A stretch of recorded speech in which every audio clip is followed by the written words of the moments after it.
Hey guys, got some new music for you. This one is called Hope, and I want to show you a couple of things you can do in the timeline to just get some more bespoke transitions and stuff. So yeah, let's get started.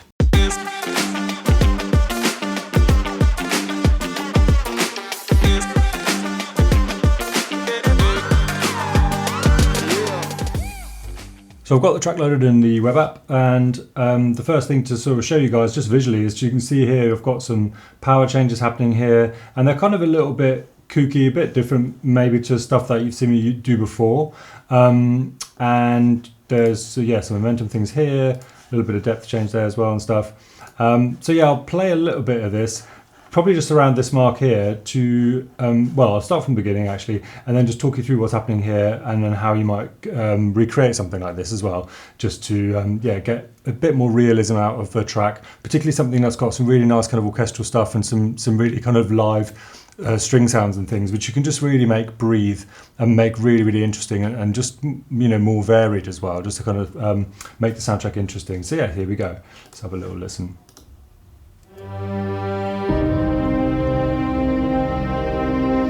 So the depth is already completely up, which just makes it really dark, or full, should I say. So it's kind of a really warm, full-bodied sound. I'll just audition briefly, just to show you the contrast. So that's what it would be like without any depth at all. So I'm just going to bring those warm strings back in, switch audition off, so it just latches onto the timeline again. We listen to what's happening here. Just tab over to power. Okay, so here comes a power change then, and it's going to be subtle, and you'll just hear some other stuff kick in.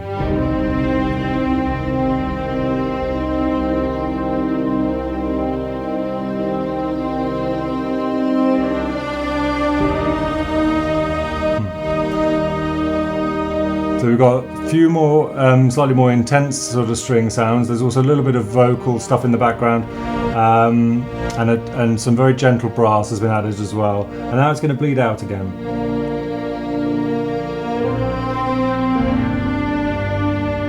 Love it.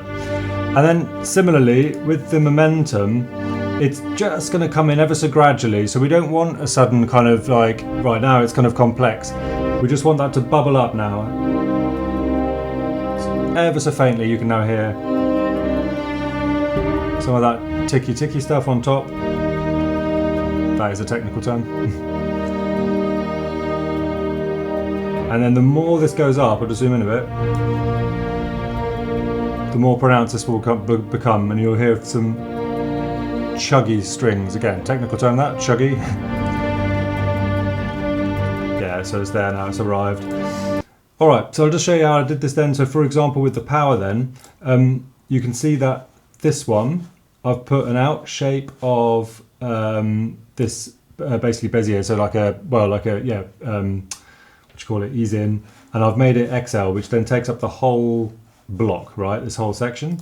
There I've just left it on basically half, but I want to show you something else, which is if you move this, can you see that it's actually changing the relationship between not only the level itself in the block that's selected, but actually the transition, anything that's been selected before that will still meet that point, right? So I could actually just experiment with this and kind of have a listen and go, okay, well, do I like how this arrives here? Let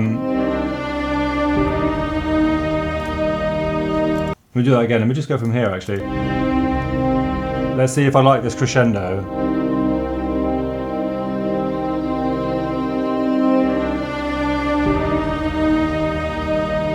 Great, and then so if I think that needs a little bit more work, I can keep that transition I've added, but I'll just pump up the actual level. So let's say we go to here, for example, and see what this does as a contrast.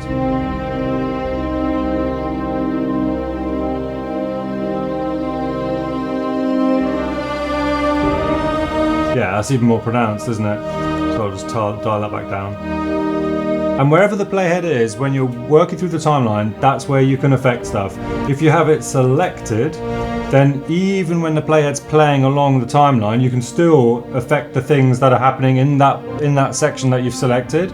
But if you have it unselected, then literally the playhead is live in the sense that any kind of edits you do are going to be live for where you are, right, in the timeline. So I've affected that there. So now if I wanted to change that, I need to obviously just go back and dial that down again. And again, you can see the relationship here between this and the preceding transition, which in this case is like a fade out shape, is still connected. So there's quite a lot of flexibility, and yeah, it just needs a bit of experimentation. You can get really nice bespoke things going on, and that's before we've even released the next feature, which is this, you know, real record kind of mode.